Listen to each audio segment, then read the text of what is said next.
Good evening and welcome to this Bolton Council joint meeting of the Corporate and External Issues Scrutiny Committee and the Place Scrutiny Committee, being held on Tuesday the 2nd of March 2021.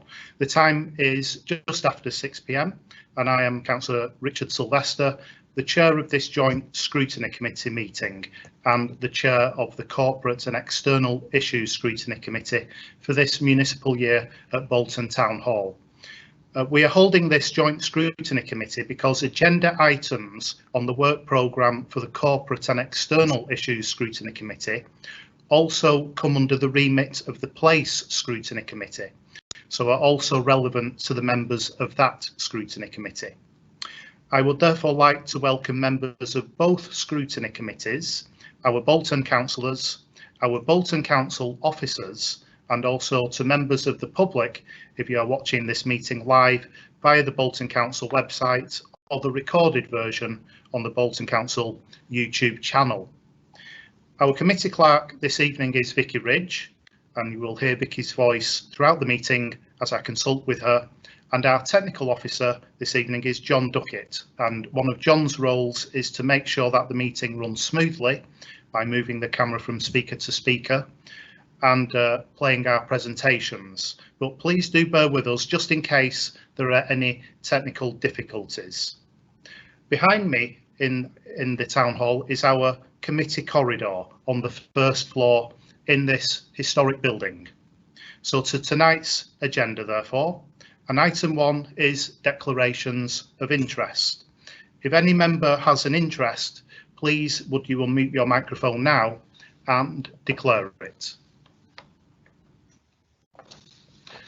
There are no declarations of interest, so we'll go on to item 2 on the agenda, which is urgent business. Is there any urgent business, Vicky? There's not, Chair. Okay, so we go to item 3 on the agenda. That's apologies for absence. Have we any apologies, Vicky? Yeah, I've got apologies from Councillor Bagnall and apologies from Councillor McKeon. Okay, thank you. And Councillor Bagnall's actually the chair of the Place Scrutiny Committee, so he's given his apologies. Item 4 on the agenda is the response to the fire at the Cube. This is going to be a presentation by our Director of Public Health, Helen Laurie, and it's regarding the authorities' role and response to the Cube fire. So we're going to go over to our Director of Public Health, Helen Laurie, who will take us through this presentation, and I can see Helen standing by now. Over to you, Helen.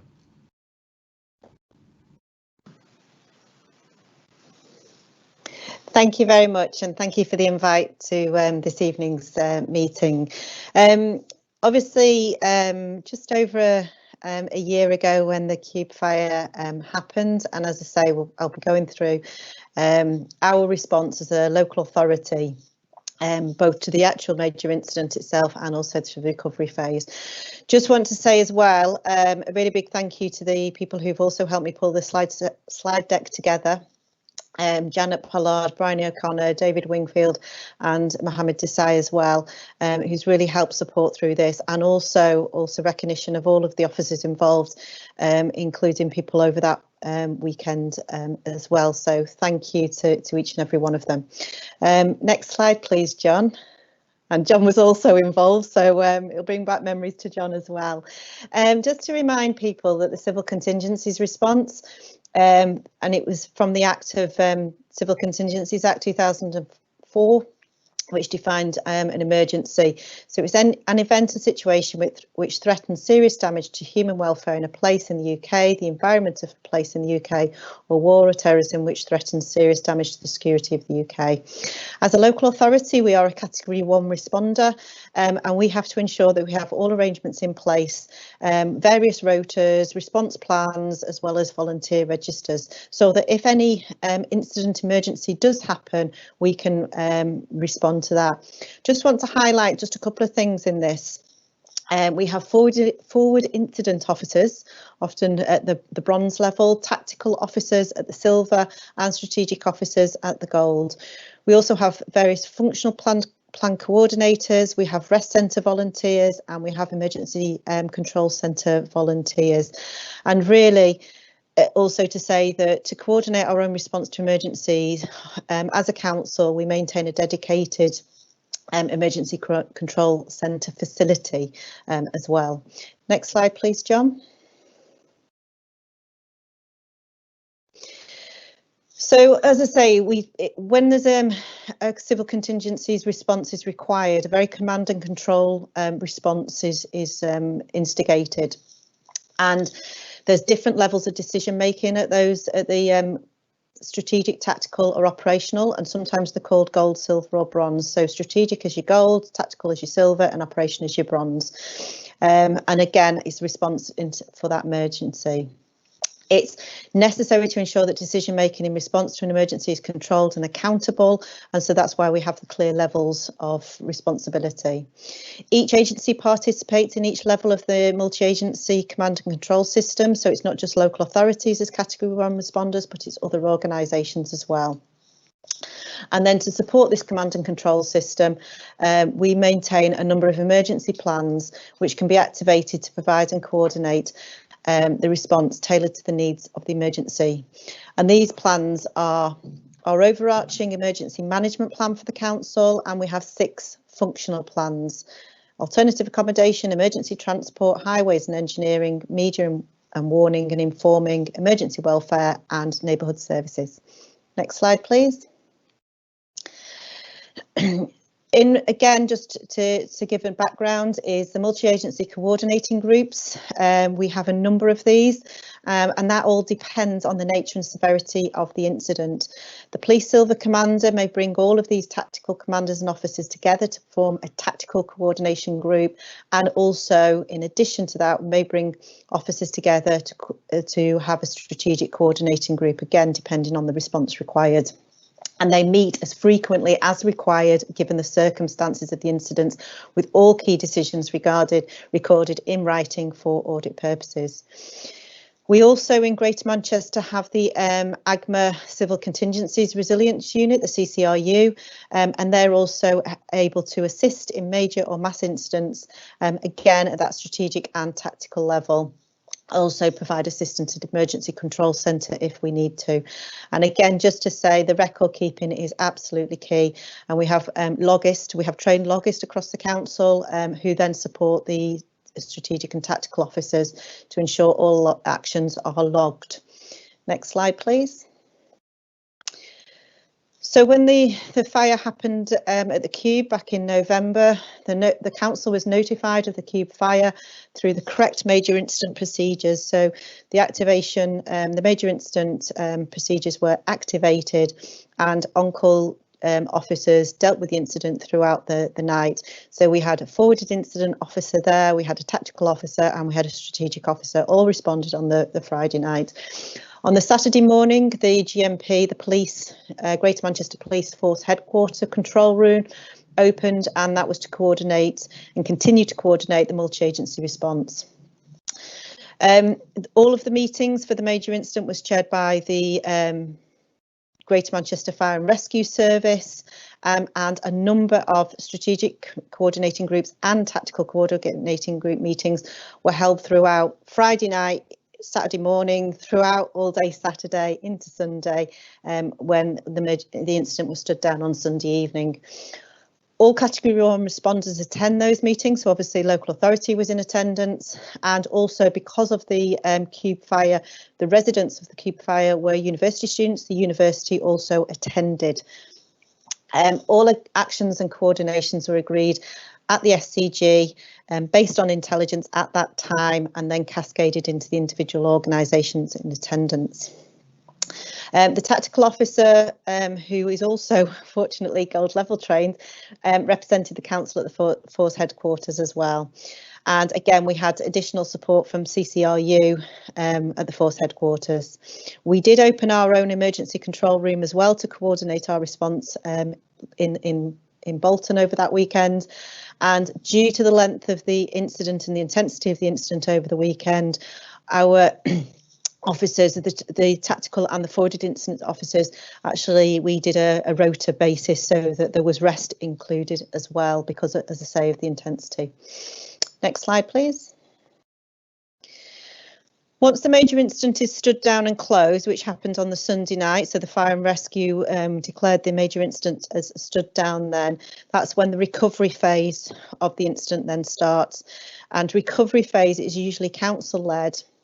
And for the recovery phase, the Director of Public Health, so myself, led the phase as well as being on the on-call rota that weekend. We activated a major multi-agency recovery group that met on the Monday. So as the incident stood down, we all met a multi-agency group. And again, depending on the frequency, it was regular, pretty much daily in the first couple of weeks, and then went to weekly and then went to monthly. But again, it was to be held if we needed to. Number of agencies were involved. I'm not going to go through the full list, it is there, but we did have the specialist, Public Health England, as well as the Fire and Rescue, as well as the university themselves, British Red Cross, and a number of departments in the council as well. Next slide, please.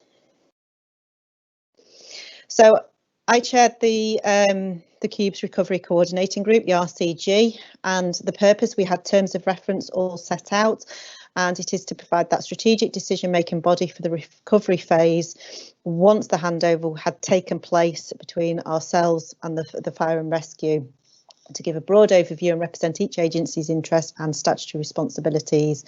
It was about providing visibility and strong leadership during the recovery phase, and again taking advice from the various subgroups that were established on that Monday to ensure that we do implementation of the strategy and rebuild in the public confidence and coordination of consistent messages. We had 4 subgroups established. We had a humanitarian assistance group, a finance group, an infrastructure and environmental group, and a finance. Oh, sorry, that should say communications group. Sorry, that's my mistake. But we have got I've got some slides for each one of them. So next slide, please. So the first group, the humanitarian assistant group, this was chaired by Brian O'Connor from my department in public health. And it was to provide welfare to those affected, because again, just so people are reminded, it was obviously the Cube fire was affected, and the university students and the University of Bolton really supported the students, but we also had 4 residential buildings surrounding the Cube building, and that's where in particular the humanitarian assistance group came to being, was to provide not just support into the with the University of Bolton, but also to provide support for people who were displaced the night of the fire. So it was to provide welfare to those affected, practical assistance and support, including mental health services and wellbeing support, as well as allocation of welfare tasks to individual agencies, coordination of the welfare assistance, so we didn't duplicate, collection of data on affected persons so that we could follow up, extra health service if required, and ensured public informed about any health implications. Again, wide range of members there, including our local clinical commissioning group, mental health and Greater Manchester Resilience Hub, as well as a landlord of those properties that were all affected surrounding the Cube building. Next slide, please. It provided a number of responses. We offered emergency accommodation for those people who were displaced from the Cube and the adjacent building. It also did obviously link in with the students and the university, so to ensure, again, where were all of the students as well as the people in the adjacent buildings. It responded to individual welfare needs, food, clothes, toiletries, and again, the public were really amazing in their contribution, as were local businesses in providing this for those people who were displaced. We did ensure medical needs were met. We deployed GP down into the University of Bolton where their rest centre was, but we also provided support through GP and contacted when for those other residents who were displaced. We deployed our own council staff to the university's response centre, and we also set up a drop-in town centre response, again providing information, advice and support, and coordinated all the donations. Ensured residents could access the Manchester Forever Fund, which I'll come on to in a minute, as well as welfare checks for residents displaced in emergency accommodation, and then also once returned to their homes. Again, emotional wellbeing, as well as bespoke offers through the GM Resilience Hub. Next slide, please. The finance group, this was chaired by Dave Wingfield, again from the local authority, and that was the purpose of the group. There was, and again, all of these groups had terms of reference to assess the financial and legal implications for the affected area and provide advice back to the recovery coordination group, as well as to explore different streams for financial aid. Again, number of partners involved in this subgroup. Next slide, please.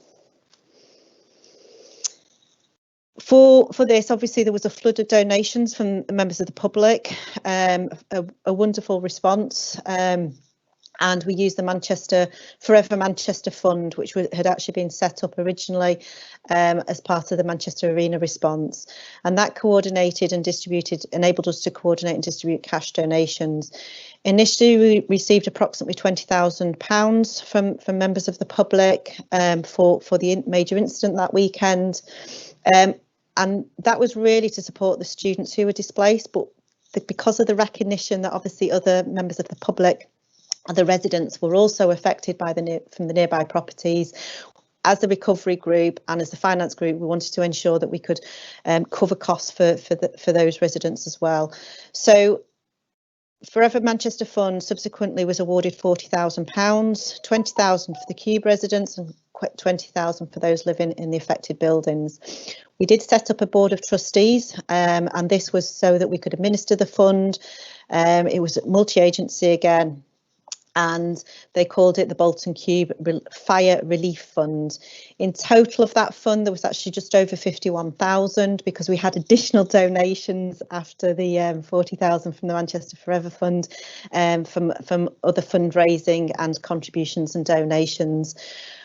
Access to the fund was via application forms. Again, there was a criteria set by the Board of Trustees, and we had 145 applicants from residents from the Cube building, and then we had 45 applicants from those residents living in the affected buildings. And that was all administered, and they were all allocated from that fund and paid mid-December, with a minority of payments paid in the new year. Next slide, please. Just to say what it cost us as a council as well to provide the response and the initial response and so on. The civil contingency response was just over 21,000, and building control call out charges just over 8,000, and all of that was recovered in full from owners of the Cube building through the insurance policies. Next slide, please. The third group was the communications group, again absolutely vital in a major incident and in the recovery phase. Again, this was chaired by our colleague in our communications department at the local authority, and again it was to provide that coordinated response, all media inquiries, and have responsive communications. Again, the membership of the group was multi-agency. I wanted to ensure that we had the full coordination of communications, which is absolutely key in any major incident and also the recovery going forward. Next slide, please. We produced, the communications group on behalf of the recovery group produced a number of media statements, proactive and reactive. Some were joint statements, some were specifically from the local authority, and some were specific to each organisation. We had communications. They supported each of the subgroups to enable that the key messages could be given out to the members of the public. Next slide, please. And then the fourth group was the environmental and infrastructure. Again, this group was chaired by a colleague within the Department of Place, Martin Rimmer, of the local authority, and again this was to use the expertise, the monitoring data to give viable options for clean-up, repair and replacement, again to support the work of and the overarching of work of the recovery group strategy. Again, membership was multi-agency, included all the landlord of all of the properties, as well as Public Health England, and we actually had national as well as local representation from Public Health England on these groups, as well as our local clinical commissioning group. Next slide, please. Number of responses were covered within this particular group.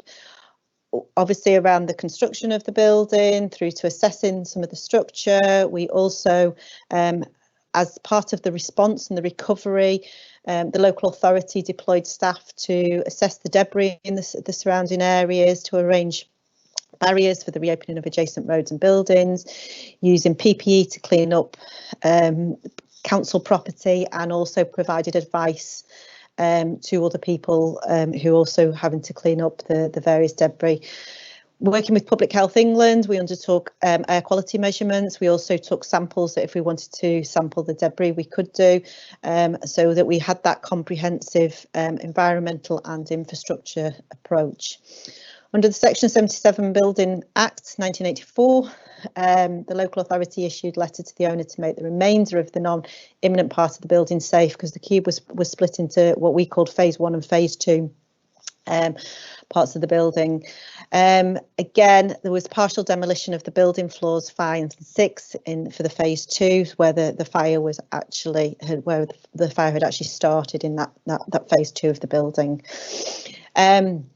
Again, through this subgroup, all of the ensuring all of the work, what was required during the recovery to ensure that the building was wrapped, secure, and so on, was through this, and the various notices were provided to the owner of the building, who did engage with us throughout the whole of the process.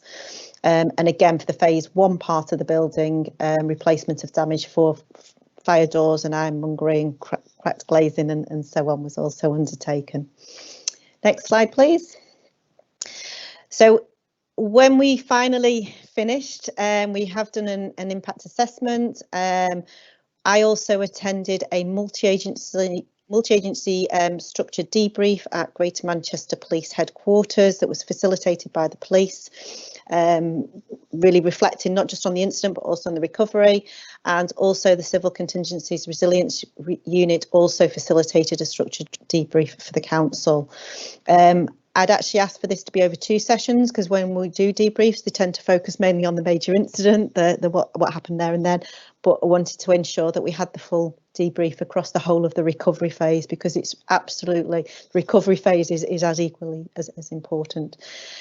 As you know, there has been a report published from the Fire and Rescue, and the link is in the slide deck for you to see if you've not already read this, but it is available there for you. Next slide, please. We, as I say, the recovery group can meet as frequently as required, and we met intensely for the first 8 weeks following the incident. We wanted to ensure that everything was in place, that people were followed up, all actions were followed up. And we continued to meet on a regular basis, even a monthly basis. We did pause for just a couple of months over the summer period while COVID-19 had us a little bit busy. But the last meeting and the final closure of the meeting took place on the 19th of January 2020, so just 12 months after the incident happened, and we felt, both as chair and also members of the group, that all actions had been completed, and for the recovery component no further actions were required, and all other work would go through the various processes and systems. And I think that's then the last slide is the thank you very much for your time and for listening, and happy to take any questions. Thank you very much. Thank you very much, Helen, for that presentation, and I'm going to open the discussion up now. And the first to speak to us during the discussion will be Councillor Peel. So can we go over to Councillor Peel, please? Thanks, Chair. Helen's last slide there was thank you. It's us who should be thanking you, Helen. An extremely thorough presentation. Really, I don't think anything was left out there.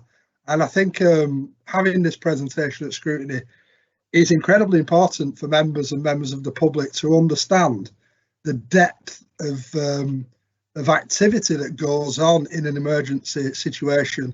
The civil contingencies aspects of the council is probably one of them that a lot of people don't really think, don't understand it goes on, because by its very nature, it's few and far between. But certainly the response to what could have been a major disaster by our team has to be commended, and everybody who took part in it must be commended for an amazing job. And I knew some things about civil contingencies. It was part of my portfolio a long time ago, and I do know that we practice as well. We run rehearsals, which is incredibly important. But a lot of stuff on this presentation, particularly about the aftermath, etc., is new information, and it's really good to know.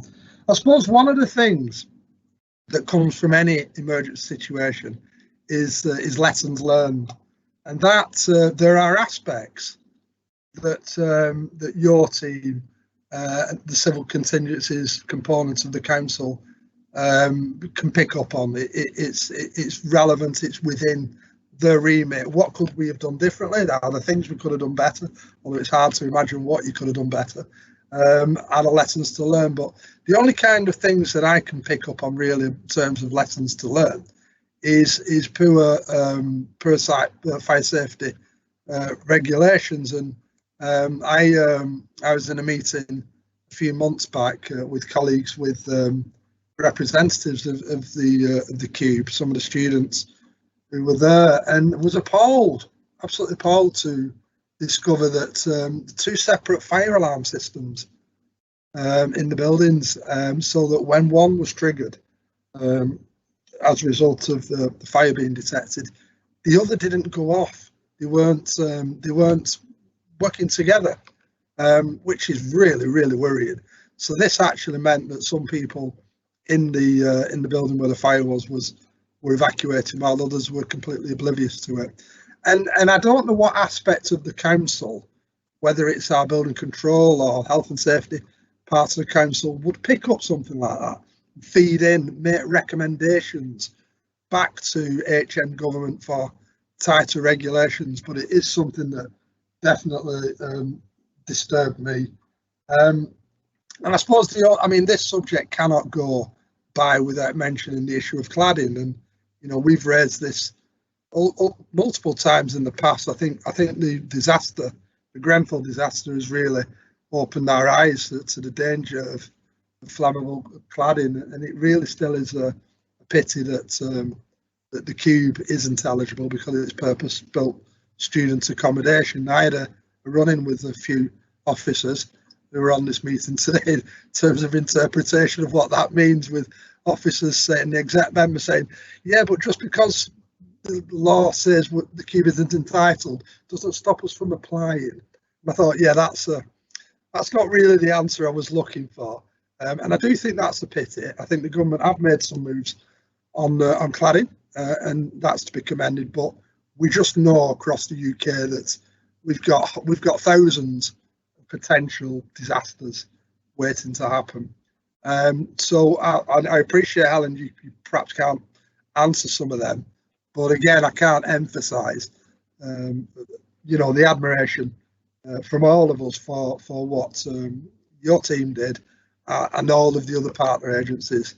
A really brilliant piece of work that could have been much worse had it not been handled properly. So thanks very much. Thank you very much, Councillor Peel. Would you like to come back, Helen, on any of those issues which Councillor Peel raised? Yep. Thank you for that, and appreciate your thanks as well. And I'll certainly send the thanks right across the team, because it was absolutely, I have to say, I think I'd only been in Bolton 10 months as well. Not my usual style to get to know people, but absolutely phenomenal the way everybody pulled together. Dedication, absolutely amazing. I think right about the lessons learned, and the lessons identified is what I call it, and then lessons learned if we then have to apply it. And I know with the fire and rescue, and if people do take the time to read that report, that's the link that's in there, it does learn from the lessons from Grenfell fire and other fires, and in particular the response from the fire and rescue, which was great. The other things as well was making sure that we had the health side of things there, so that we did provide the PPE to people, that they weren't just picking up the debris, that they were, you know, we'd looked at it, we'd assessed it, we'd really done great joint working with Public Health England as well. I mean, obviously the side of the remit of the building regs and so on, as much as I've learned so much about it through this, it is outside of my remit. But what I would say is, again, through this is buildings, especially for universities were then asked at the end of the, you know, because of this, all universities were asked to look at their own accommodation. And appreciate, again, the Cube is a private building, but to say, well, actually, any of your buildings, what have you got? And so to, again, reassess some of the safety aspects within that. And obviously things are starting to move, but wouldn't like to go through any further than that because that's outside of my area of expertise. And obviously I was there as the responding officer at the strategic level, but also the chair of the recovery group. So unless there's anyone else, but I'll leave it there, but thank you. Thank you, Helen. We'll now go over to Councillor Hilary Fairclough, who is our Cabinet Member for Environmental Regulation. So could we go over to Councillor Fairclough, please? Thank you, Chair. Really, I just wanted to say how hugely impressed I was, not just with the presentation, which was brilliant, Helen, and how very proud I was really to be part of a council that can react in this way. I can remember, although I wasn't involved because, as you know, I was a mayor at the time, I can remember the leader of the council and several of the cabinet members then going down on that particular night. And I think they spent the vast majority of the night there and probably quite a lot of the following day, because they wanted to make sure that everything that could be done was being done. And it was a real, as you've said, working together to make sure that we got the very best outcome. It was also very refreshing that it wasn't just a case of, well, it's over now, let's move on.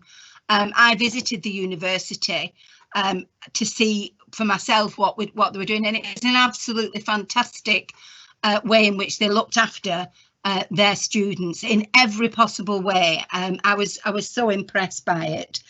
And I just think it just goes to show how we do work together with various organisations. And so really, although I've no words of wisdom, I've nothing to add other than my huge admiration for everybody that was involved. It makes me feel very safe in this town. You know, we get a lot of knocks, don't we? You know, we never just make the grade somehow. But I have to say that anybody that takes the time to either listen to your presentation or read your presentation should feel very, very safe in this town. And it's thanks to the officers and you know, the cabinet and the councillors and the people who really press to make sure that we always do a good job. So really, just to say thank you. That's me done. Thank you, Councillor Fairclough, and we'll now go over to the leader of Bolton Council, Councillor David Greenhalgh. Councillor Greenhalgh.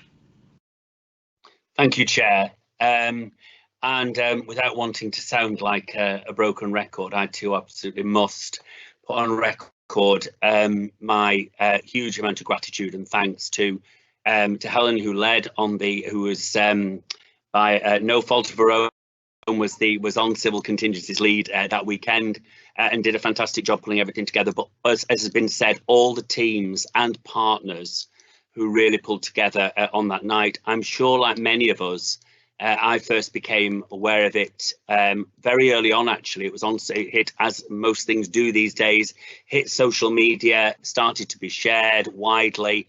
I remember ringing up the chief executive straight away, who had had an early night, and I said, "Get up, we've got a fire," and made my way down to the site. I can remember going down Tongmoor Road, and from obviously our end of town, and literally as you went down that hill, you could see the very frightening blaze that was developing on that side of town, and you could tell at that stage, this was within half an hour of the news breaking, that something potentially very serious and life-threatening was taking place in the town centre. I was joined as my colleague who was then mayor, said by Councillor Muslim, Councillor Hewitt and Councillor Warren, who were the exec cabinet members that covered all of the portfolios that were affected. And we literally saw unfold as the most wonderful operation by all emergency services. In actual fact, I think if my memory serves correctly, the police were on gold that night, but it was of course the tremendous efforts from our fire service, who, and you talk about the importance of training, who had been on a training the day before for that kind of emergency operation. So the knowledge that literally you don't want to talk about luck in these circumstances, because I know our emergency services are trained at the best of all times, but to have had that training the day before on the high-rise, high-lift operatives was and vehicles was clearly hugely helpful for us in Bolton that night. And I think we've all seen the videos. Lives were saved within minutes of being rescued. Apartments were engulfed with flames. You can't underestimate that. And I think, as you'll know, there's two reports. One report has been published.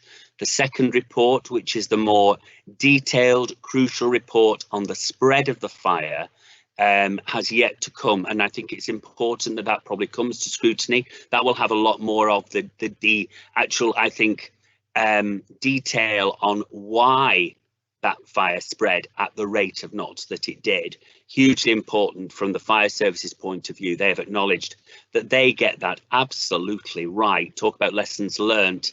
They've learned those lessons from previous fires, in terms of, we talk about the huge sadness of Grenfell, but they've learned that from that. They want to get that absolutely right before they, obviously, people like us start to scrutinise that report. But of course, the report that has come out has shown about the operational side on the night, how they dealt with what they were faced with. And of course, it was phenomenal, and we saw that firsthand.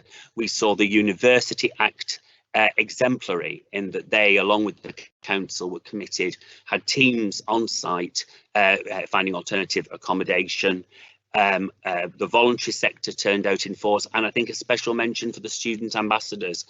I don't really want to preempt what it said in the report, but there was a lot of mixed messages, and still are, in terms of what fire alarms worked, what fire alarms didn't work. There were clearly a number of students that readily admitted that they heard the fire alarm but just presumed it would be a false alarm because it had gone off previously and been for false alarm, and they stayed in their rooms and didn't act as normally. It was those student ambassadors that went door to door shouting, "This is real, get out, it's a fire," that clearly alerted and got people out very early on. And to have, I think, an operation that led to the next day, which was where we were in a position within, it was when I was being taken around with the GM mayor, we finally got notification that the last person had finally been accounted for, and that there was confirmed there was no loss of life.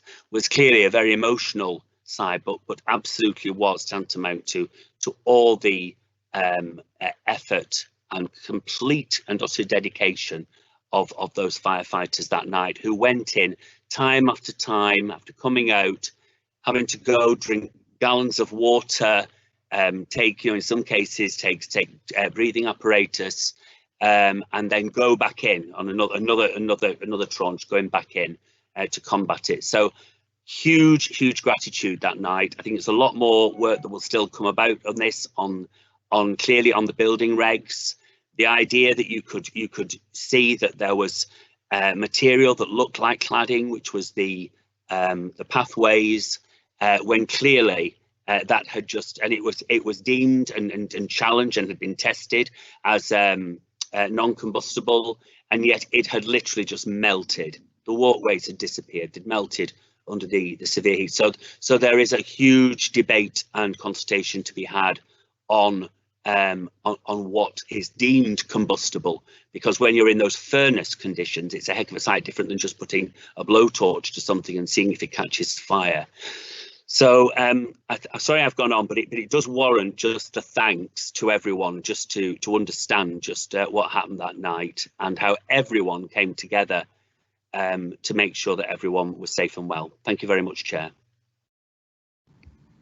No, thank you very much, Councillor Greenhouse. And could I just ask Helen, Councillor Greenhouse mentioned the more detailed second report, which is currently being undertaken. Do we have a time frame as to when that will eventually be completed? We don't, unfortunately. We know that it is pretty much written and it's ready to be almost signed off, is my understanding from the fire and rescue team. We're just waiting for it. I've been assured that I'd be notified as the chair of the recovery group, and that was partly also why we took so long to close the group down. What felt it was ready to actually close the group, but it was under the condition and obviously and understanding, should I say, that when that report is published, that we are informed of it as well, so that we can, you know, do the relevant communications again for that. So I think obviously COVID has put a delay on things, understandably, but as I say, once we know, we will let people know and it will come out. But no, I don't have a confirmed date for that. Sorry. Sure, that's no problem, Helen. But I think it's important that when the report is published, and we do have it and it's made available, that it does come back to this joint scrutiny committee so that we can scrutinise it and have it as an agenda item in due course at a future committee. So I'm going to continue the discussion and we're going to go over to Councillor Madeline Murray, who wants to speak now. Thank you, Chair. I'm not going to say everything that everybody else has said, because the three previous speakers were so eloquent. I couldn't have faulted that. The only thing I want to say is I'm actually not surprised. I'm Bolton through and through, so I'm not surprised people work so well. But on the Saturday morning, it was down at the university.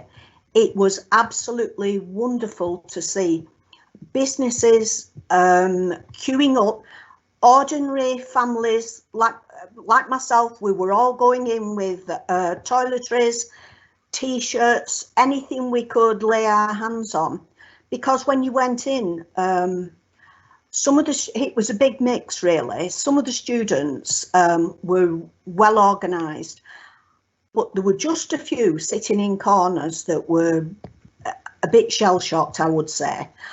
And people were engaging them in conversations. I think the people of Bolton are wonderful people, and I think that's why we do so well nationally, that people say that people from Bolton are very warm-hearted, and they were. That morning was unbelievable to watch. All the cars and the vans queuing up outside the university building. It was lovely to see. Thanks. Thank you, Councillor Murray. And could I just thank you again, Helen, for that excellent and very detailed presentation. And do pass the thanks of all of the members of this joint scrutiny committee to everybody who was involved on the night and afterwards as well. A tremendous effort, of course. So thank you again, Helen. So we'll now go on to item 4 on our agenda. Sorry, item 5 on our agenda. This is the Bank Street demolition item, and we had hoped to have a full report and presentation this evening, but I'm going to hand over to our Borough Treasurer, who's our Deputy Chief Executive, Sue Johnson, who has a verbal report for us, and this has been circulated to members earlier today. So I'll hand over to Sue. Thank you, Chair. So just for context, I'm just conscious that not all members may be aware of the situation. At the end of last year, a report was taken to the Deputy Leaders meeting requesting approval for a final payment for demolition of properties on Bank Street, which exceeded the originally expected budget. And quite rightly at that meeting, there was questions from councillors there as to how we got to this situation. And so in taking the decision, the deputy leader was happy to recommend that we firstly investigate how we got to this situation and whether all the extra costs should be borne by the council, but also have that discussion at this joint scrutiny meeting. Directorate plays quite rightly because it sits within their portfolio of capital, but also linking into the corporate element of funding. So myself and our borough solicitor were tasked with going away and investigating this, and we had hoped that by now we would have concluded that, but unfortunately one of the key officers in the council has had unfortunately a prolonged period of sick leave and was absolutely vital to understanding the process that had gone forward.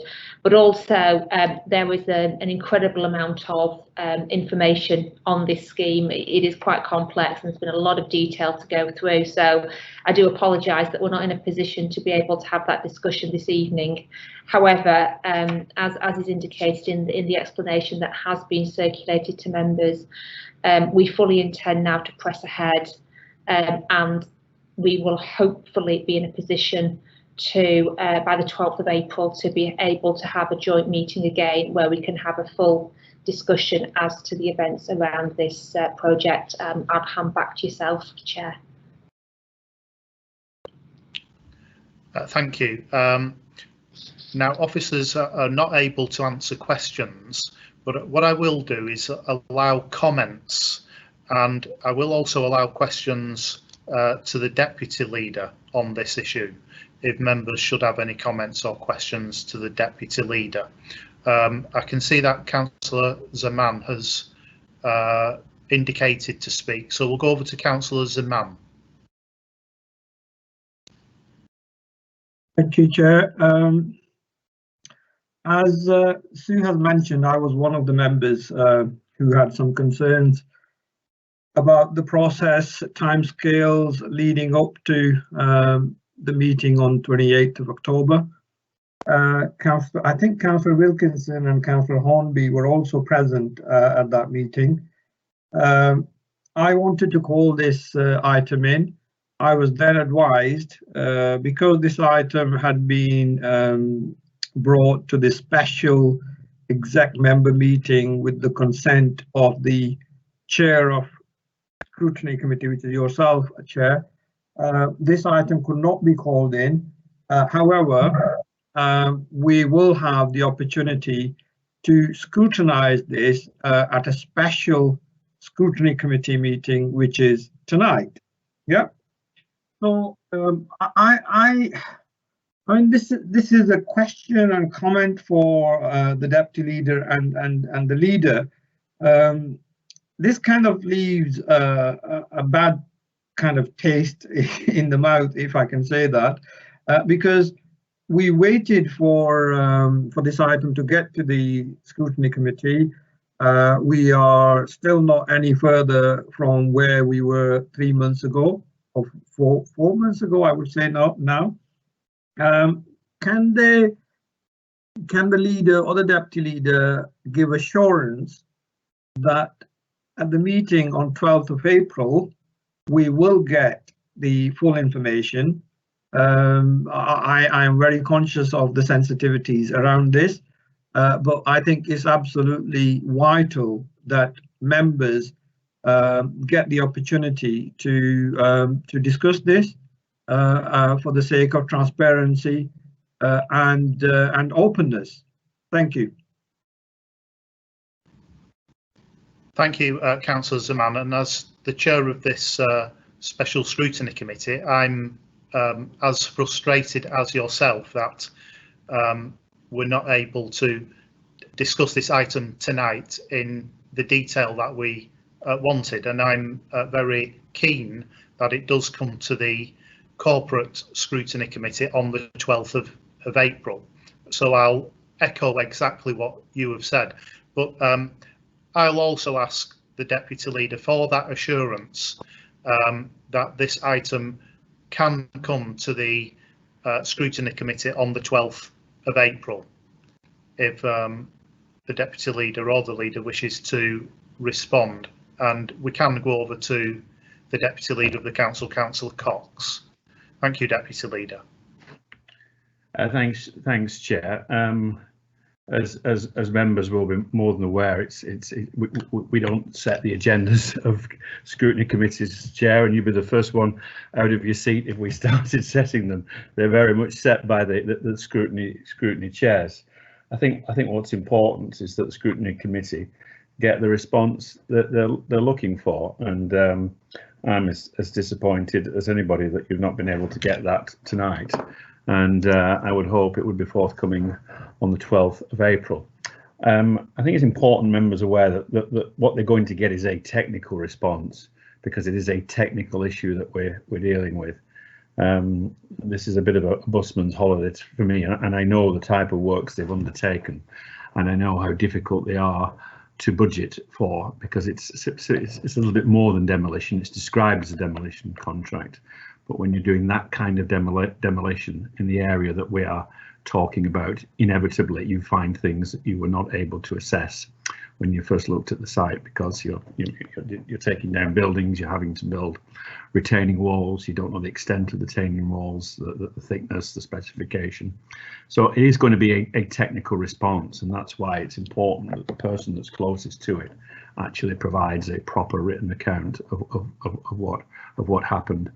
And it would be a poor response if it was written by anyone other than somebody with both the technical expertise of the issue that we're dealing with, but was also close to the contractual relationship with the people carrying out the work. So caveating that it's not me that sets the agenda. Take it from me, Chair, that I'd be extremely disappointed if by 12th of April you've not got a proper technical response to this issue. Thank you, Chair. Okay, thank you for that. Are you happy with that response, Councillor Zaman? Up to a certain point, I don't know what technical response means. Basically, what I am interested in, and I'm sure other elected members will also be interested in this, is how did we reach this point? I would like to understand that, because that is what our role is. Our role is not to understand the technical stuff. Our role is to ensure that things are being done in a proper manner. Proper timescales are being followed, and when people are not following proper timescales and they're not doing things on time, then we need to know why and what can be done to address those issues going forward. You know, mistakes are made when people are involved in projects. There's nothing wrong with that. But when people do not get the information around those mistakes, you know, what led to those mistakes, I think that's where the frustration comes in. So we need to make sure that report has that information. Otherwise, we will have issues with this. Thank you. Okay, thank you, Councillor Zaman, and your comments are taken on board. I'm actually going to go over to Councillor David Wilkinson first of all, and afterwards we'll then hear from the Leader of the Council. So could we go over to West Orton, please, and Councillor Wilkinson? Thank you, Chairman. Over to West Orton, it seems a bit like Eurovision, this, isn't it? You know, I have to share some of the concerns of Councillor Zaman. I was at the Deputy Leaders meeting, and I am disappointed we've not been able to discuss this tonight, but I look forward to the detailed report. It was useful, the information we were given at the exec meeting, and it gave some background to the problems which have taken place. However, I do have concerns, because at the last Deputy Leaders executive meeting, I did ask a question about the report, which included a one-line sentence about the overspend for a certain organisation. Quite interesting to listen to the detail behind it. And another meeting shortly afterwards, Mr. Shepherd, the finance officer, went into much more detail. However, I'll reiterate what I said at the last meeting about that one-line sentence. one-line sentences are unacceptable when an organisation spends 705 or 709,000 overspend, but we're still talking about an issue which had a significant overspend and meant money was being switched to cover this particular problem. So when we get to the special scrutiny committee, I hope we have some real detailed information, not only about the problem with well, we're fortunately not able to talk about tonight, but in general. I was assured by the director of place at the time, the other night, or the other day, sorry, at the meeting, that we would be given more information about this particular oversend. Given the circumstances we're in at the moment, we're a bit strapped for cash, to say the least. 705 or 709k off the top of my head, it's a hell of a lot of money, which is going to a commercial organisation at one of our partners. So I'll leave fire till the next meeting, but I have to make it quite clear.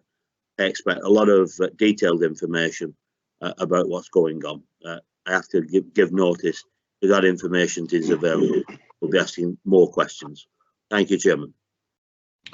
Thank you, Councillor Wilkinson, and we will go over to the Leader of the Council, Councillor Greenhalgh.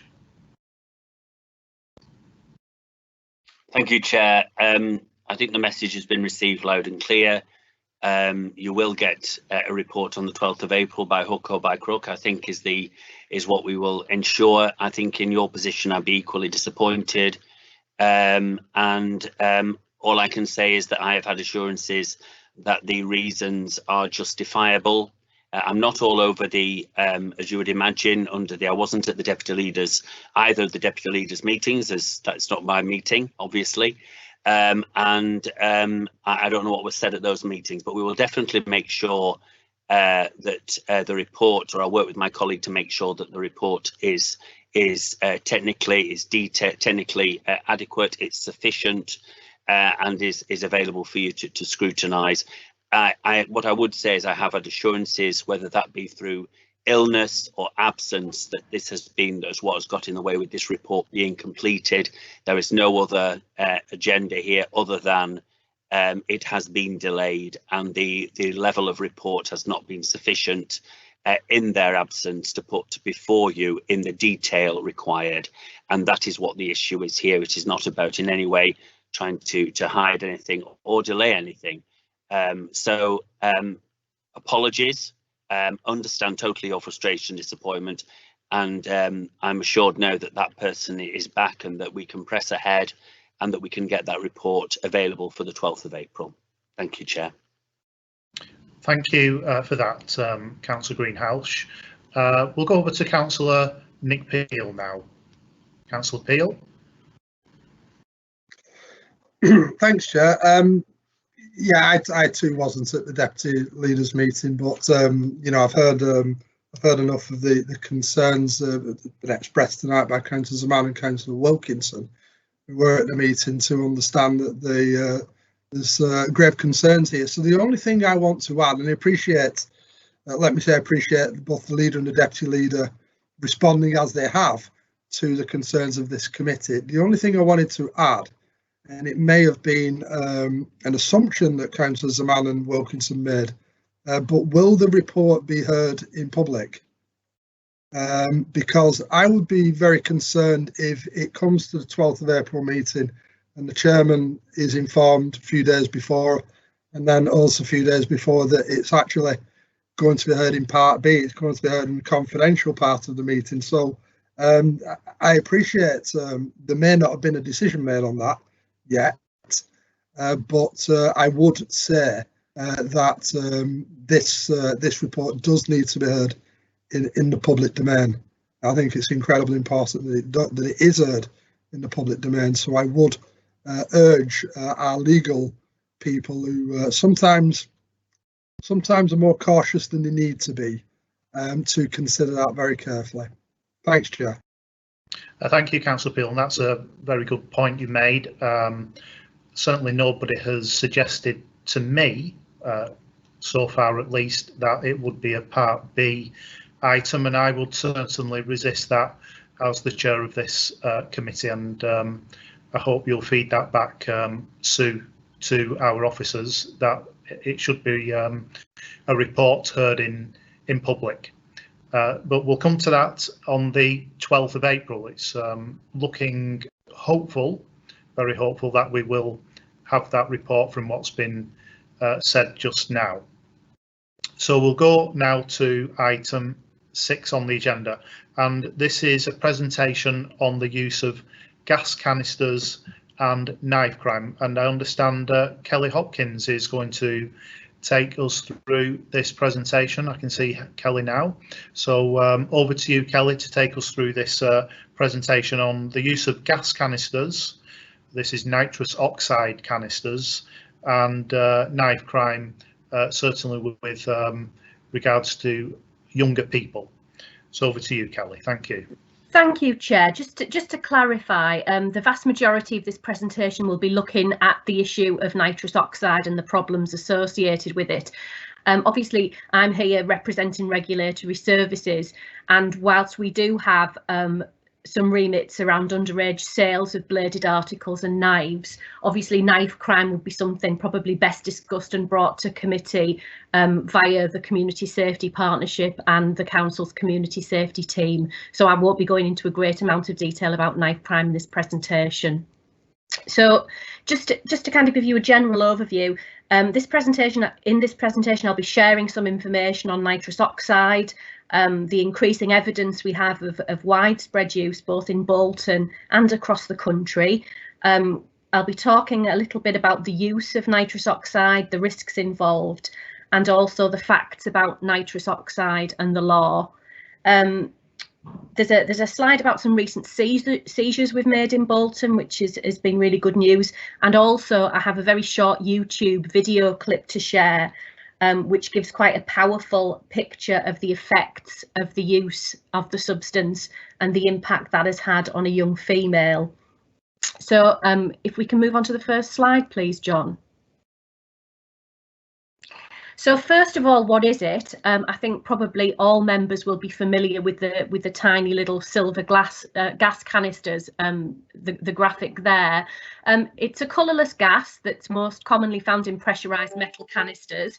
The small ones are kind of what generally you will see quite frequently these days, unfortunately, as litter on the street, although sales now are progressing into bigger canisters, although we see less evidence of those being littered across the borough.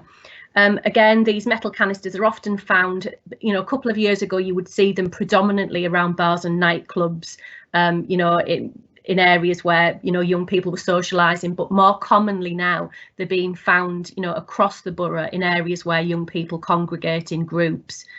The original purpose of nitrous oxide was for medical purposes. Gas and air, mother's little helper, has been, you know, very common use of that in labour in particular, and, you know, as a painkiller. That, however, is obviously a medical mix of nitrous oxide and oxygen, and that can be administered quite safely. It's now much more commonly used outside of hospital situations, recreationally, sold in the canisters. And then in terms of the usage, the gas inside those small canisters is discharged into a balloon, as you can see in the graphic at the bottom, and then that 100% nitrous oxide is inhaled by the user, an incredibly risky behaviour. I've got a quote there from somebody that has used the substance, you know, saying it's really quite addictive. When you take it, it's creating a high, a very short-lived high, but it makes you laugh and laugh a lot, hence the kind of common name of laughing gas. Next slide, please, John. So what does it do? Physically, it slows down the brain and the body's responses. The effect of the drug really depends on the individual, the size, build of the individual, and obviously how much that individual has inhaled. However, in terms of it, in terms of its effect, it is a very short-lasting high. It lasts for about 1 minute to 5 minutes, generating feelings of euphoria, relaxation. As I've said, fits of the giggles and laughter, hence its nickname. But it can also result in quite serious distortions and hallucinations in individual users, which is obviously, you know, quite concerning. Again, in terms of some of the other side effects, It can cause severe headaches, it can cause dizziness, it stops the users thinking straight, and that's, you know, particularly worrying when young people are consuming it in risky situations. And again, it can cause short-lived but quite intense feelings of paranoia. And again, predominantly this drug is used by young people, and all of those kind of you know, risks I suppose pose an even greater risk to young people due to their vulnerability. Next slide, please.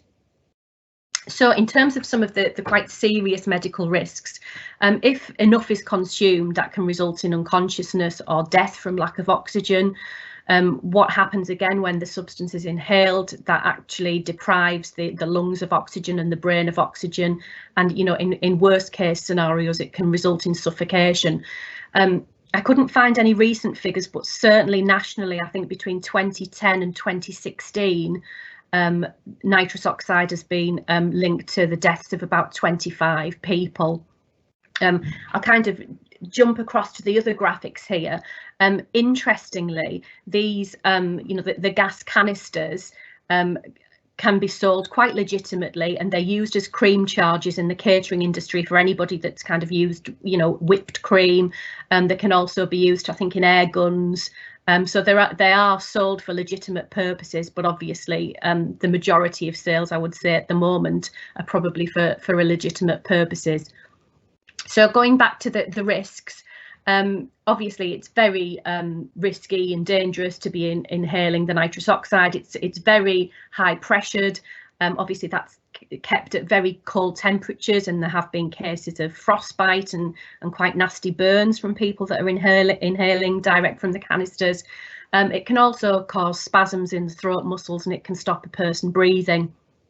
Again, in terms of, I suppose, the intoxicated and the intoxication that follows, that can result in fainting, it can result in accidents. And, you know, we do have some CCTV footage, which I viewed a couple of months ago, of some young people inhaling nitrous oxide in Bolton, and then they were basically, you know, staggering about in the street, walking into traffic. It's incredibly dangerous for young people. So again, as I've already mentioned, whilst intoxicated, you know, that does increase young people's vulnerability. They don't know how much they're taking, and mixing it with alcohol is particularly dangerous. And I think, again, that is a common theme in terms of usage, young people drinking and then looking for an additional high using nitrous oxide. Again, long-term usage can result in B12, vitamin deficiency, spinal cord damage, and again, quite serious impacts on people's health. There are really long-term side effects, which I will hopefully show you on this video of a young woman.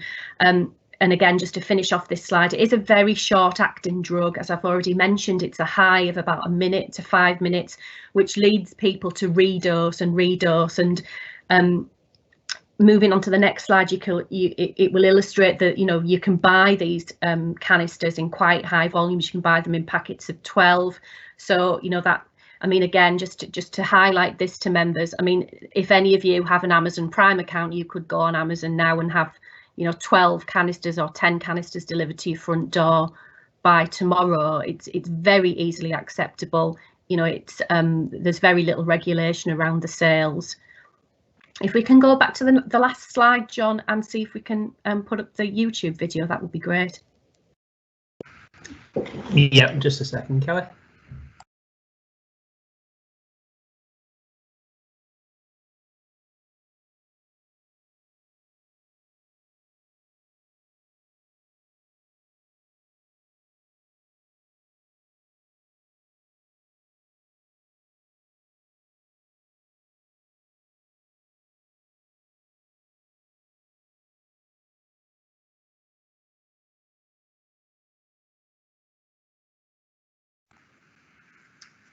Sorry, just a second.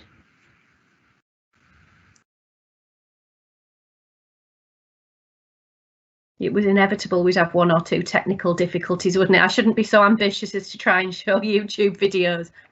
Why I decided to take this, and my name is Liv. Okay, I'll just share my audio so that it will be played. Won't be a second.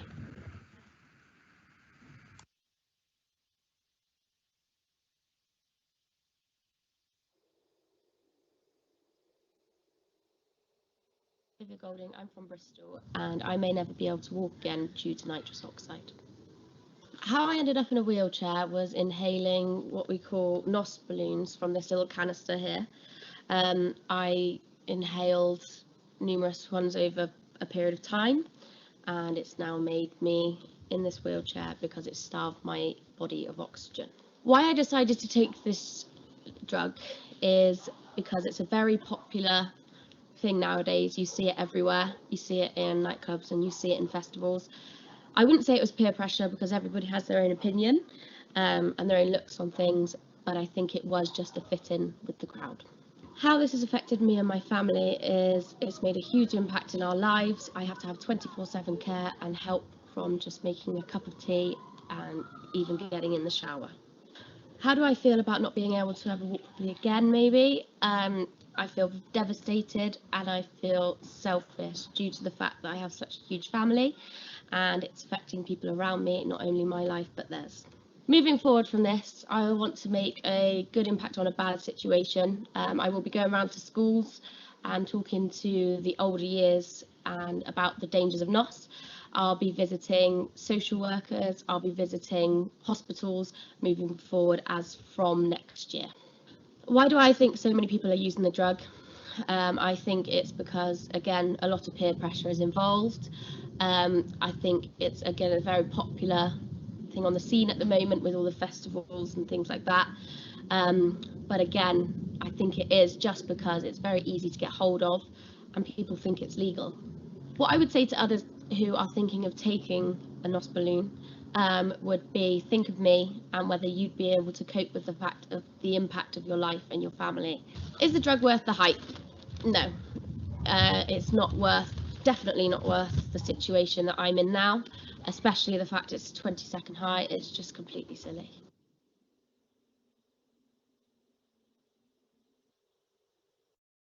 Thank you, John. And I think that just highlights the devastating effect of, using the drug when that, goes wrong.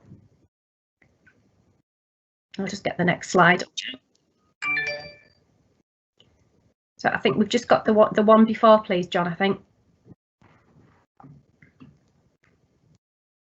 Yeah, so just to, again, as I've already mentioned, and as the girl on the video mentioned, very easily available. Quite worryingly, we are finding increasing evidence now that corner shops in Bolton are actually selling, these cartridges on an individual basis, which is, very concerning. And I think we're getting more and more intelligence through from, members of the public. So in terms of what it is, nitrous oxide is a psychoactive drug and it's covered by the 2016 Psychoactive Substances Act, which means it is illegal to sell it or supply it for its psychoactive effect. However, if you can legitimately claim that you were selling it, for catering purposes or other legitimate purposes, you wouldn't be committing a crime. So there's no penalty for possession. So if a young person gets stopped with it, they won't get into trouble. However, the supply and production, you can get up to 7 years in prison, an unlimited fine or both.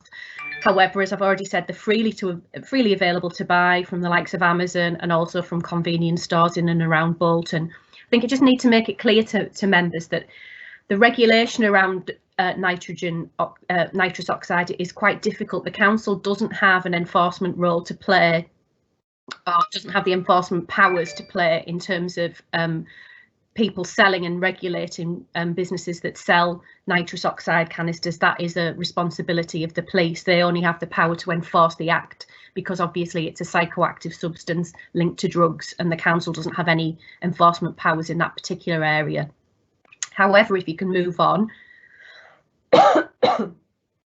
in terms of us recognising that we've got a problem, increasingly common and fashionable substance used in clubs and festivals, but also on the street, worryingly by underage children a lot of the time. And again, the evidence of that is, is very clear in areas across Bolton by the littering of spent canisters.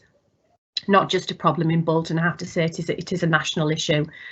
As I've said, the council doesn't have the power to enforce the act or the sale of the substance if it can be proved that it's legitimate. However, we've had a number of successful seizures over the last few months, not specifically targeting premises that are selling nitrous oxide, but in combination with the trading standards work, targeting premises where we have suspicions and evidence that they're selling illicit tobacco. We have made a number of seizures using the dog below from Wagtails. And again, where the store owners are unable to offer a valid explanation as to why they're in possession of huge amounts of these nitrous oxide canisters, trading standards we have made the seizure. So they're not only selling nitrous oxide in terms of them claiming that there's a big demand for whipped coffee, whipped cream coffee in the area. They're selling the full paraphernalia, that's required to inhale the drug. So they're selling nitrous oxide canisters alongside the gas balloons and alongside a small gadget that, again, you can freely buy off Amazon for a couple of pounds. They're called crackers, which they use to open the small canisters, dispense the nitrous oxide into a balloon and then inhale it from the balloon. So absolutely, these premises, are absolutely involved in the supply of the drug illegitimately, or supply of the substance illegitimately. Could you take the next slide, please, John? So here are some examples of our recent seizures by trading standards. So 3 separate illicit tobacco operations have also resulted in us seizing gas canisters as well. All premises found to be selling nitrous oxide have now been put forward for licensing reviews, because all of these premises also had alcohol licenses. But in terms of our powers, we will be looking to prosecute those individual premises, and we will use the sale of nitrous oxide as an aggravating factor, if you like, when we take our case forward to magistrates. Thank you. So that was the end of the presentation on nitrous oxide. Just kind of very briefly to go over the underage sales regulations. So the council does have a responsibility to enforce the law around alcohol and tobacco and other age restricted products, included bladed articles, which includes knives and other, as I say, bladed articles. We do work closely with retailers to ensure that they and their staff understand the law and that they know that it's illegal for age-restricted products to be sold. And again, a trader can be prosecuted and can lose their alcohol licence if they make an illegal sale. Very often in trading standards, because it's quite hard to find evidence, we do use young people as volunteers to do things called test purchases. And if we can gather evidence that retailers are selling to young people, then obviously we can take the appropriate enforcement action and prosecute if we can gather that as evidence at the time of the operation. So I think that concludes the presentation, and I'm very happy to take any questions. Thank you very much, Kelly, for that excellent presentation, and the discussion is now open, and we'll go over to our Cabinet Member for Environmental Regulation, Councillor Hilary Fairclough. Yeah. We can hear you. Yes, that's thank you. That's fine. Thank you, Chair. Well, again, I find myself saying thank you this time to Kelly for such an interesting presentation. I'm sure all members will have found it very interesting. The video, sadly, both shocking and in lots of ways heartbreaking. You can see somebody who just thinks they're having a bit of fun, and that is how they end up. And whether that young lady will ever recover significantly, I suppose, it will just only time will really tell. So that, I think, does bring it home to us just how shocking this is. I know that we as a council, we do everything that we can within our powers. Sadly, the powers aren't always there, but I am really delighted to see that we take the initiative wherever possible, and we are actively looking to prosecute. People need to be under no illusions that we will do that. I suppose ultimately we'd have to say that really this is the move on from, there may have been something in between, I may have slept since then, but the move on from the glue sniffing and other recreational cheap things that young people try, and sadly can cause a lot of harm. And so I suppose really I have to be honest and say that we maybe have to look to the government to look at tightening up measures, as they did with glue sniffing, making, you know, the people not allowed to sell it. In the end, it is down to businesses, sadly often small businesses, who are just out to make money. And I've no problem with anybody making money. Good luck to them, but not on the back of something like this. They clearly know that they're doing wrong. They're not just providing gas canisters and pretending it's because the whole world wants to have whipped cream. They're including the other things with it, and they're advertising it. I believe that when they go into these shops, at the moment, it isn't an under-the-counter job. They're there ready for people to pick up. So, I mean, I couldn't be, I sound like their mother now, couldn't be prouder of our enforcement team, who take every opportunity to do what they can to help. I suppose the only good side, and this is slightly in jest, I hasten to add in case anybody puts up, is that I think there is a metal value. And there are so many of them around that there is a little bit of scrappage, which one or two charities are taking advantage of at this moment, but not something I would recommend. But thank you very much for the presentation, and thank you for what you're doing. Thank you. Thank you. Yes, thank you, Councillor Fairclough, and thank you, Kelly. We'll go over to Councillor David Wilkinson and back to West Orton for a second time. So, Councillor Wilkinson. Thank you, Chairman. Always glad to have people back in West Orton. Some people not after the event of the other week, which unfortunately is not on the presentation, because I have some strong views about that. But I even have stronger views on the use of this nitrous oxide, and in particular I support the comments of Councillor Fairclough and Kelly in relation to prosecutions of shopkeepers who may be in this selling this, unknowingly selling it. There's a big difference of those who are selling a product for normal use. Some of the cases which have been highlighted by officers and in the press are clearly people have realised there's a fast buck to be made. That fast buck is made on the backs of very young people, and Kelly's right, it is now seeping into the very young ages. You know, talking of 10 and under, and I think that's extremely dangerous and worrying, to say the least. So again, I'd repeat the remarks. Many thanks to officers for the work they're doing. I know licensing's always been difficult. I'm not saying anything in case I ever get back on licensing committee and make a predetermined decision, but good luck to everybody when you come to licensing reviews, and also to the magistrates. Hopefully they've got some backbone and take some stern action. I think one of the things we've got to look at together with our partners in education is about advice, educating people to the dangers of this. I saw the video some months ago actually, and I think there's another one out there as well, which is just as bad. The effects of this particular gas. It is really worrying. I remember I was out with my colleague Councillor McGowan a few months ago now because of COVID, and we came across a pile of probably about 400 plus of these cylinders. What damage that did, God only knows. So more power to the elbow of all officers, and many thanks for what you're doing, and hopefully we get some good results in court.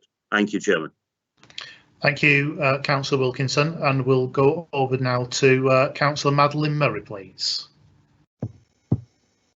Thank you, Chair, and thank you, Kelly, for a brilliant presentation, because it's something that's been worrying us for a couple of years now, and particularly in my ward at the time, I was asking our public health staff and even our neighbourhood police how we could stop this, because it's not illegal to have these things. That was the issue, and the police were getting cross because they said there's nothing really we can do because we can't prove that it's being used for anything but making cakes and stuff like that.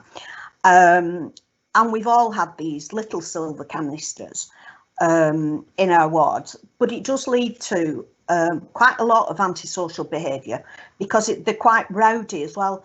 And I didn't know young people were taking, I mean, really young people were sniffing this stuff, because it's always been young people in cars up till now. And that was a massive shock to see that YouTube video, I have to say, a massive shock to me. It was horrible. But it seems to have gone on from the small canisters to enormous ones that are well over 12 inches, and the blue ones. And we were doing a deep clean just off Green Lane near the park, near one of the parks. And we had no idea what to do with them. They're enormous, and there must have been 20.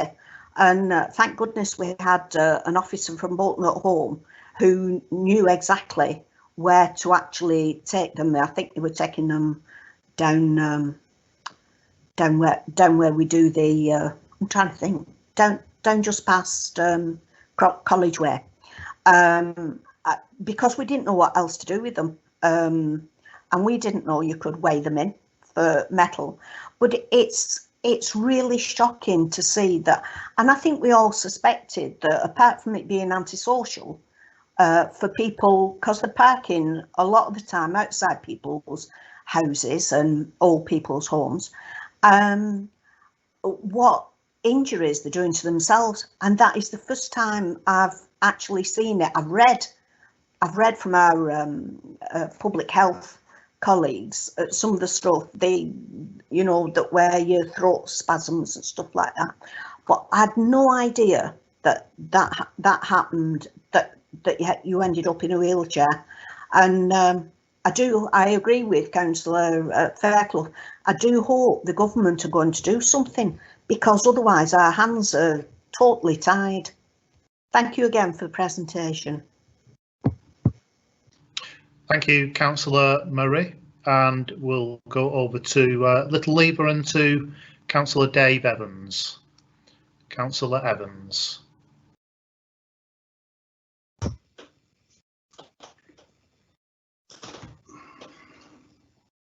Thank you, Chair. Yeah, Darkest Little Lever here.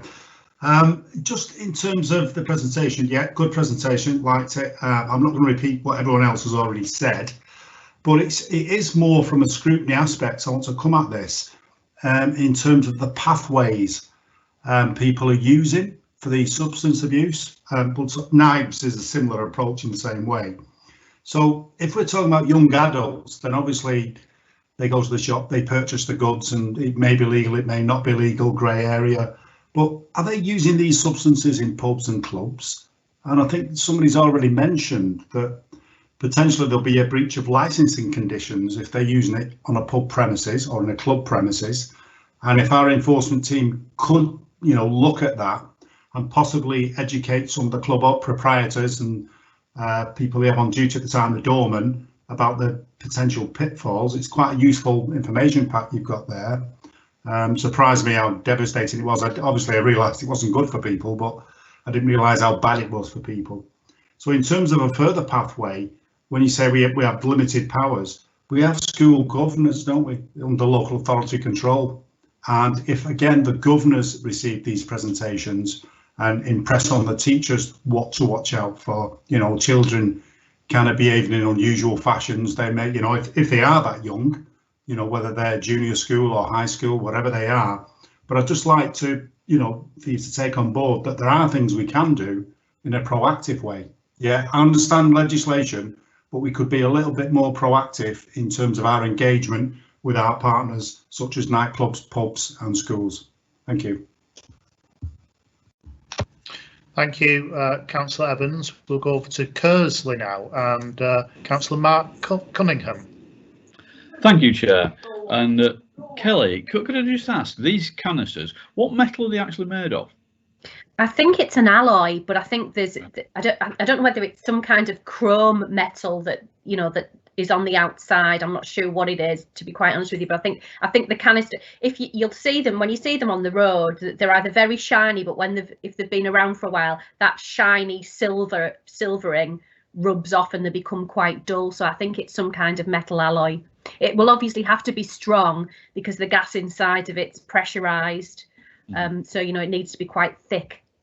Right, because I was wondering, really, obviously, the problem we've got for all the reasons mentioned so far is very, very worrying. But is there also a road traffic danger to this? I'm thinking, I've actually seen, as I've been driving around, sometimes, you know, you just drive past and somebody's obviously out of a vehicle chucked a pile of these. Now, are we presenting the likelihood of burst tyres and road traffic accidents, people getting killed along this, or do they just crush readily and flatly? I think they do tend to crush, but I haven't. I mean, feasibly, you know, if you've got a pile of them dumped, they could be dangerous from a highways perspective. But I haven't heard of any incidents that have been linked to kind of discarded canisters. Okay, thank you very much.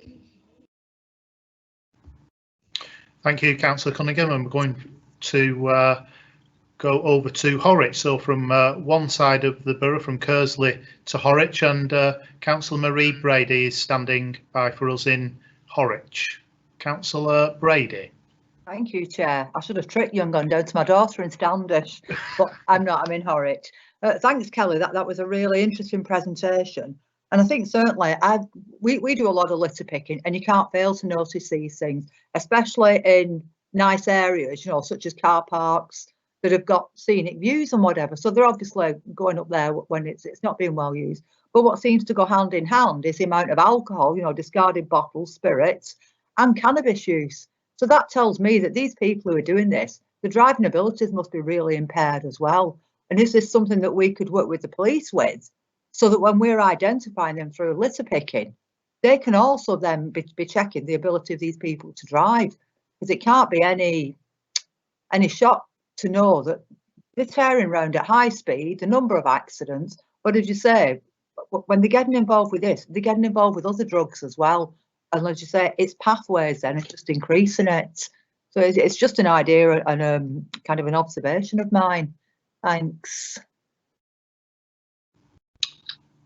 Kelly, do you want to respond on that?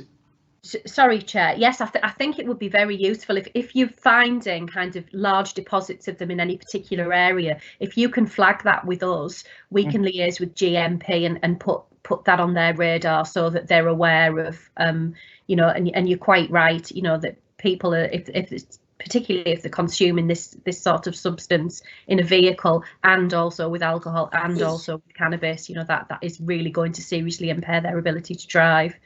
So any intelligence like that, we can either feed that through on your behalf, or you can make that report directly to GMP, I would think, through Crime Stoppers. Okay, thank you. Thanks. Thank you for that, Councillor Brady and Kelly. And we're now going to go over to Councillor Ayub. If Councillor Ayub's there, I can see a very sunny Great Lever. Go over to Councillor Ayub then. Yeah, thank you, Chair. Thank you, Kelly, for your presentation. Very informative. At first, I thought it was just laughing gas, and watching the video, it was very disturbing. I mean, I think Councillor Murray has already said about the problem we have in Great Lever.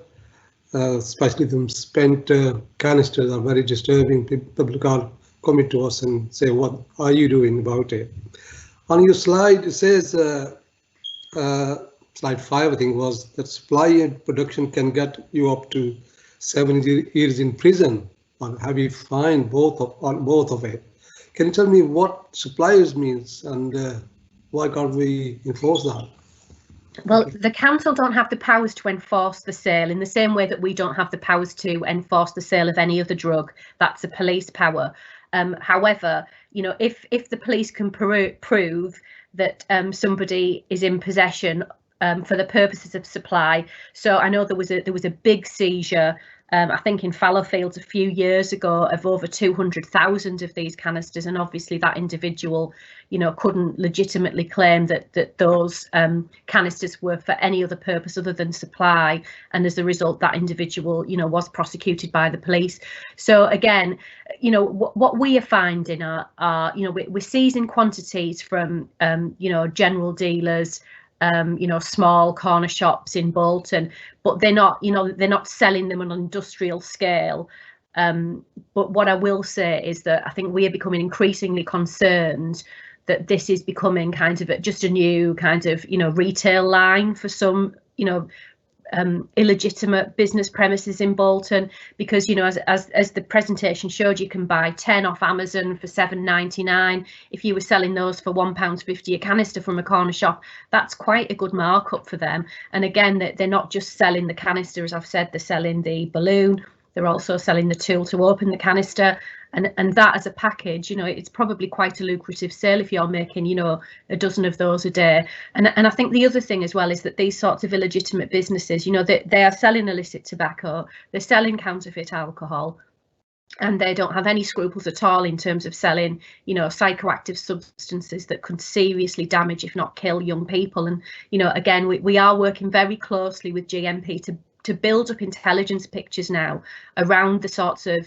you know, I would say just, you know, immoral business premises that are operating in Bolton, and you know, they're not huge numbers, but nonetheless they have absolutely no scruples whatsoever, and they're quite prepared to put our young people at risk by, you know, selling them all kinds of you know, illegal and illicit substances. So, you know, where we get intelligence, we will work very, very closely with GMP, and we'll do all we can to kind of put a stop to, you know, this sort of kind of commercial practice, and, you know, prosecute, you know, whenever possible, take all enforcement action possible against these premises. Thank you, Kelly. Thank you, Kelly.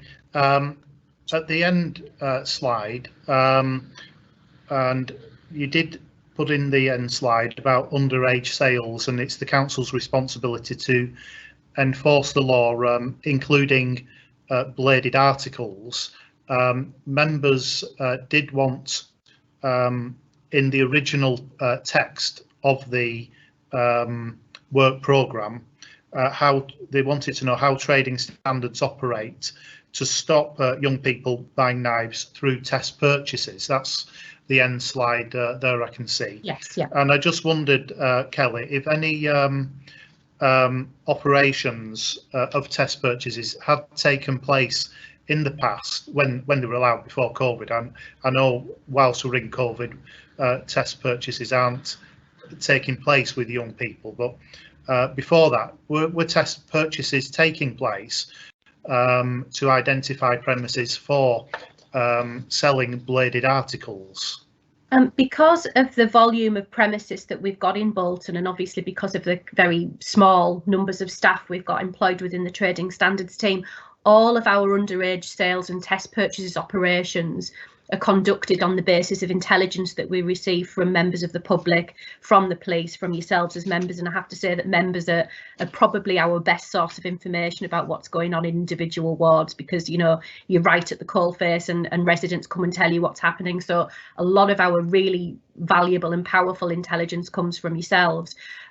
So again, in terms of the intelligence that's coming through to trading standards, we've had very, very little around premises that are selling knives to young people, and on the back of that, we haven't had any recent operations targeting specifically knives and bladed articles. What we focused on over the last, I would say, probably year to 2 years has been the sale of illicit tobacco, and also counterfeit alcohol as well. That's been the bulk of our work. But again, if members are aware of any premises where there's any suggestion that you know, knives are being sold to underage young people, please let us know, and we will immediately, you know, look to put an operation in place.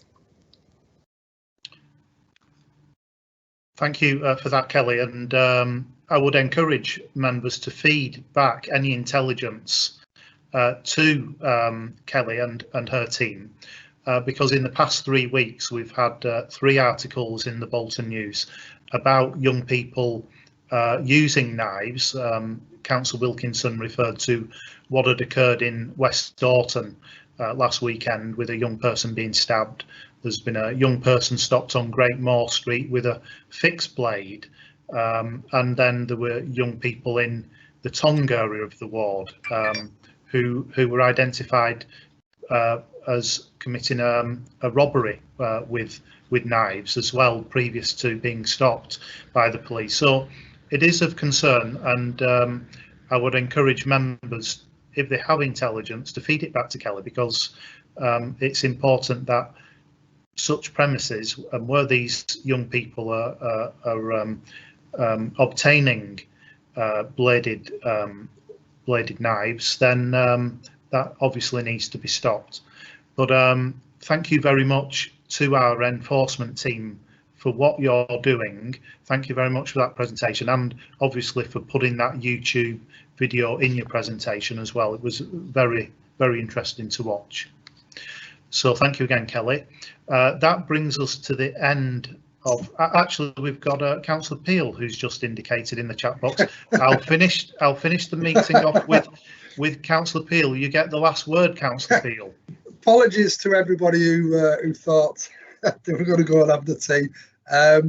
No, yeah, I mean, you just prompted something that I was aware of then, Chair, when you mentioned the incident in Tonga, 14, 15-year-old boys who'd attempted to do a robbery with bladed weapons. And it is a concern. I know that there are pockets in the cities, in London especially, where it's almost endemic, but it is a growing concern in Bolton.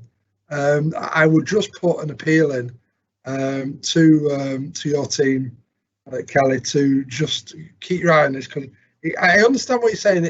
You know, you rely a lot on information from members of the public, but I'm a big believer, as I'm sure Councillor Fairclough is, in terms of naming and shaming. You know, so if we can do test purchases with our young volunteers for people attempting to buy knives, which are clearly not for any other purpose other than intimidating people with them, then the resulting publicity from that on social media and via the Bolton News does actually have an effect. It does actually make other shopkeepers think, and it makes other shopkeepers ensure that their staff are up to speed on their legal obligations, you know, because it's the staff member who makes the sale who can ultimately get into trouble for it. So I would appeal to you to slot it into the busy schedule of enforcement work. Thanks very much. Thank you very much, Councillor Peel. And that, I think, brings us to the end of the Scrutiny Committee meeting. I don't think we've got anybody else who wishes to speak. So, first of all, can I thank our officers for presenting to us this evening and answering all of the questions. To our council members of the Joint Scrutiny Committee, thank you very much for your attendance and contributing to tonight's discussions, and to Vicky and to John for putting this meeting together, and to members of the public if you're watching online or on the council's YouTube channel.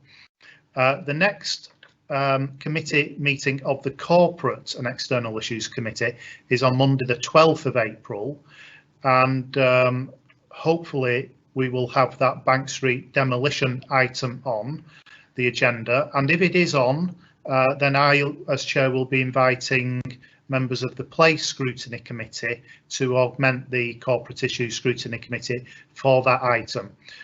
So could I say thank you again to everybody for your attendance.